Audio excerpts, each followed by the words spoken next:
to relax, try to take deep breaths, try to defer it, and then when you're in a positive, in a more stable state of mind, then only you write your emails, because the chances of misinterpretations are the highest in written words. Okay, so there you can get many tips for writing emails. Yes, you can get many tips for writing emails on Google. If you can just Google it, you'll get a lot of blogs, a lot of material where you can read on how to write effective emails. Okay, if you want, I'll talk to Anjali and probably we can do a session on writing effective emails as well.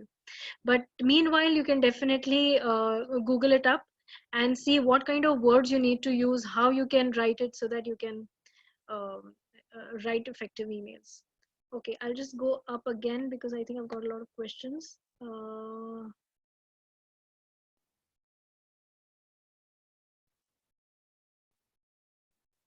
Okay, some effective books to build your vocabulary and speaking skills. All right. For building vocabulary, I must say you need to read a lot. Just read newspapers, in fact. Just start with reading newspapers. Keep a dictionary. No, don't keep a dictionary with you. Keep your phone with you, your smartphone with you. Type in that word, know how it is pronounced, see what is the meaning, and try to make sentences from it. All right, try to use it in make your word of the day and try to use it in as many situations as possible. That is the only way that you can improve your vocabulary. If you are interested in reading, very good, try to read as many books as you can, any books for that matter. Yeah, and see, it depends on what level you are. If you're at the basic level, you have some problems with the language. I'm assuming that you're talking about English. You can start with simple books, books by Sudha Murthy, books by Chetan Bhagat. All right, whatever suits your style. Okay, you can also read books by Rashmi Bansal. Okay, and whatever words that you don't understand, keep your smartphone with you, write it in, type in that word, see how it is pronounced, and see what in what context you can use it. That is the only way you can improve your vocabulary skills. Now when you come to speaking skills, uh, what you can do is, first you need to know how, try to listen to a lot of TED talks. Okay, then there is another an association known as Toastmasters International. Okay, I think they do have a branch here in Ahmedabad. I'm not sure about the other cities, but you can just go through that and see how they talk. Their speeches are excellent. They're above par. So just see and try to take up as many opportunities as possible. I'm sure the CA Institute and Vikasa also gives a lot of opportunities to students to present their papers, to take topics. So I think the only way, I think we have already agreed on this, the only way that you can improve your skills is through practice. Okay, so no matter how much you hear or how much you read, it's really not going to help you unless you start practicing. Okay, so that's one thing. I hope you have solved your question. Next is how to can we have okay, best emails. Again, I said you can Google it up. Probably we can have a session on that. How to build a content most demanding, I mean reader centric. How to build your content, in what context? I didn't get your context. How can one motivate themselves to speak for the first time? Oh, that's very difficult. The first time is always nerve wracking. Trust me, it's probably going to end up in disaster. But I think you should take heart from the fact that all great speakers, okay, everybody's first time has been a total disaster. Okay, and the only way that you can improve is to get up and do it again. All right, that's the only way that you can do it.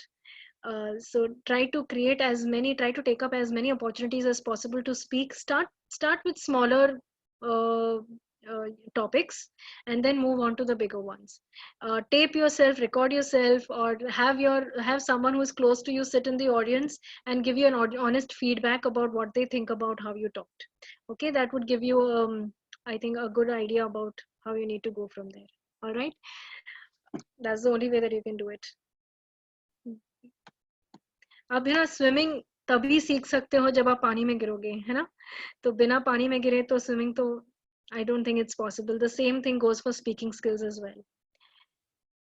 Good vocabulary. See, vocabulary is about, what is vocabulary? Vocabulary is knowledge of words.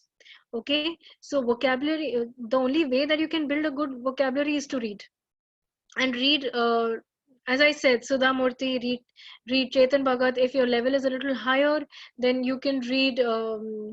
It depends on your level of interest. Actually, if you're interested in fiction, you can read all the books with, you know, with respect to fiction. If you're interested in self-development books, you can read Rashmi Bansal. You can read Paulo Coelho. You can read. Who else? Yeah, then there is an entire series of books known as Chicken Soup. I think they are also very good. Yes, English audiobooks. Yes, English audiobooks, definitely, you can take that. It would be very helpful. You can keep the book in front of you and listen to how it's spoken.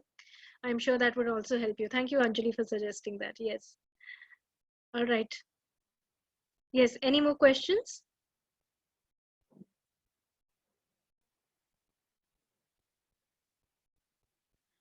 Okay. So you mean to say in public speaking, how to build content? Okay. Uh, See, it has to be relevant to the people to whom you are speaking to. Okay. So the content all depends on the audience. So who you are, know your audience first, and then develop your content. Okay. And there is something known as cloud mapping. Okay. So you write your content in big letters in the middle, make a cloud, and then try to make as many arrows as possible, and whatever is connected to that content, you write that down.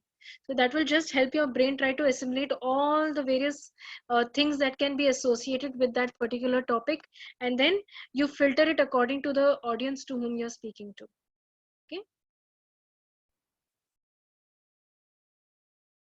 I hope I answered that. And it's very difficult to give a short answer to that, because it involves a lot of how to become a good communicator when you lead a team in office place. Okay. So first of all, you need to know your team. Okay. Make sure that you have very good team relationship. Okay. So team building is also a skill. All right. So unless and until you are respected within your team, or they find you as someone who is on their side, they'll probably not listen to you. Okay. So make sure that you have excellent team building skills. Okay. And then the communication part comes into the picture. So make sure when you're communicating to people in your team, you're addressing their specific concerns and then talking to them accordingly. Then only they will be able to understand you. Okay. How did I improve my communication? Oh, okay. um Practice. That's the only way I did it.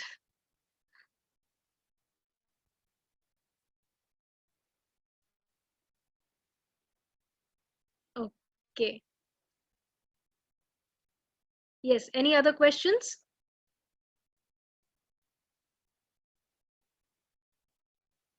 Thank you very much. Thank you. It Hello, was a ma'am. pleasure interacting with you. Yes.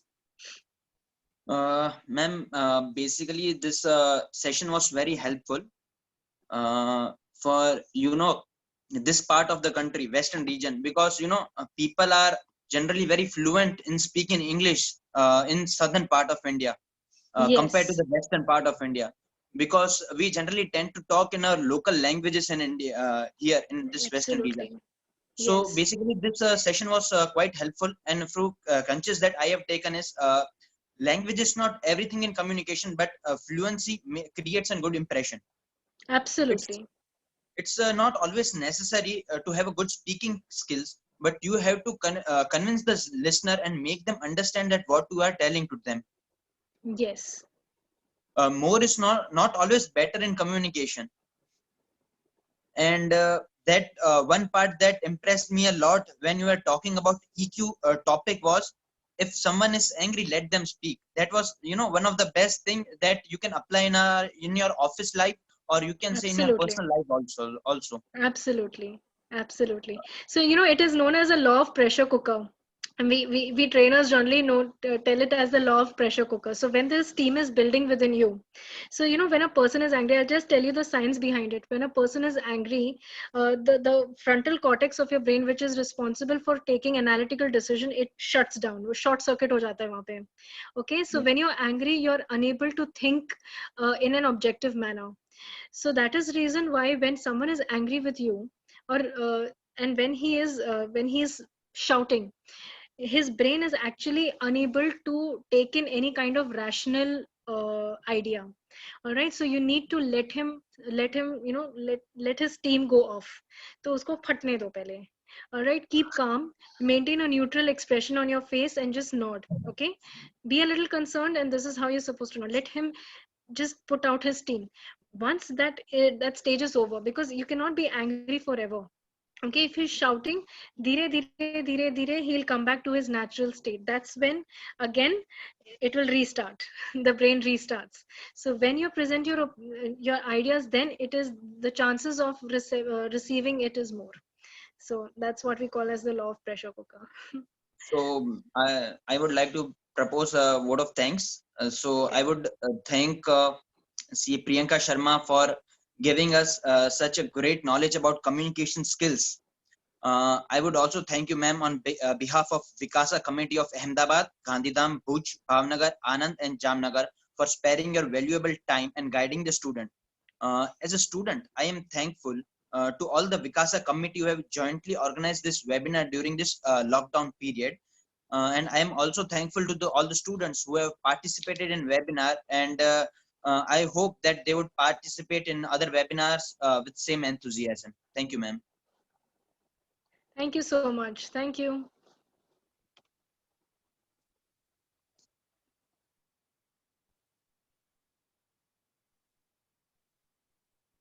Thank you.